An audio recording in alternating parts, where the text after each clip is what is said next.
We hope you liked this video, and thank you for subscribing. Is COPD a VA disability?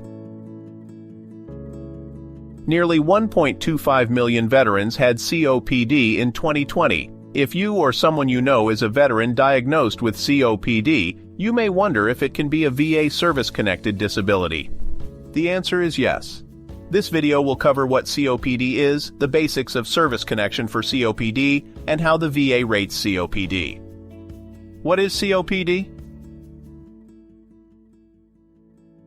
COPD stands for chronic obstructive pulmonary disease and describes multiple conditions that cause breathing problems in the patient. It obstructs the flow of air through the patient's lungs. The two most common conditions that fall under COPD are chronic bronchitis and emphysema. COPD symptoms. Unfortunately, COPD symptoms may not show up until much damage has been done to the lungs. Symptoms include productive chronic cough, shortness of breath, tightness in the chest, respiratory infections, wheezing, fatigue, unintended weight loss, and swelling in the feet, ankles, or legs. There are multiple COPD stages, given that it is a progressive disease. Symptoms that require emergency attention include inability to breathe, a rapid heartbeat, blue lips or fingernail beds, and a foggy feeling or trouble concentrating. What causes COPD? Exposure to particulate matter. Occupational exposure to certain chemicals or dust can damage the lungs. For veterans, this exposure takes place near burn pits. In the past, it could have been caused by exposure to asbestos.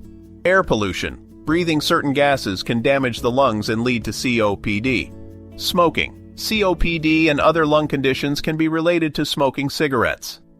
At any stage of COPD, quitting smoking can prevent further decline in lung function. It can improve your breathing, reduce coughing and chest tightness, and bring down inflammation.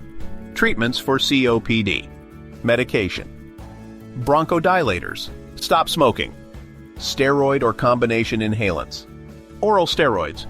Lung therapy. Also, there is treatment for depression or other complications. Related conditions. COPD is a progressive condition and can lead to severe complications. Those complications include respiratory infections, heart problems, high blood pressure, lung cancer, or depression. Service connection for COPD. 3 conditions must be present for a veteran to receive service connection for this medical status. A COPD diagnosis, an in-service event, and a link between the two. The COPD diagnosis. The first step to getting service connected for COPD is being officially diagnosed by either a Veterans Administration physician or a private physician. An in-service event. Identifying an event in service is the first step in connecting a diagnosis to service. The event could be a one-time occurrence such as an injury, or a sustained activity such as repeated exposure to burn pits. A causal link. Usually the VA requires some evidence of a link between the condition and the in-service event. In other words, no event between service and the diagnosis can have intervened and caused the condition. However, COPD is on a list of presumed illnesses from post-9/11 service in Iraq and Afghanistan, as well as other countries. Getting the VA disability rating for COPD. Getting a grant of service connection from the VA is not the end of the story. The VA still needs to issue a rating for the condition.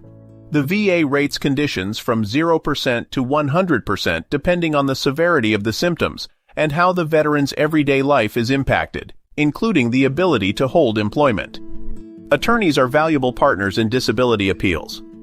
If you want to know more about pursuing service connection for COPD or any other condition, schedule a free consultation with attorneys from Cameron Firm PC by calling 800-861-7262 or fill out the contact box on our website, veteranappeal.com. We'll put that link in the description. We serve veterans nationwide, and there is not a fee until you win. Call 800-861-7262.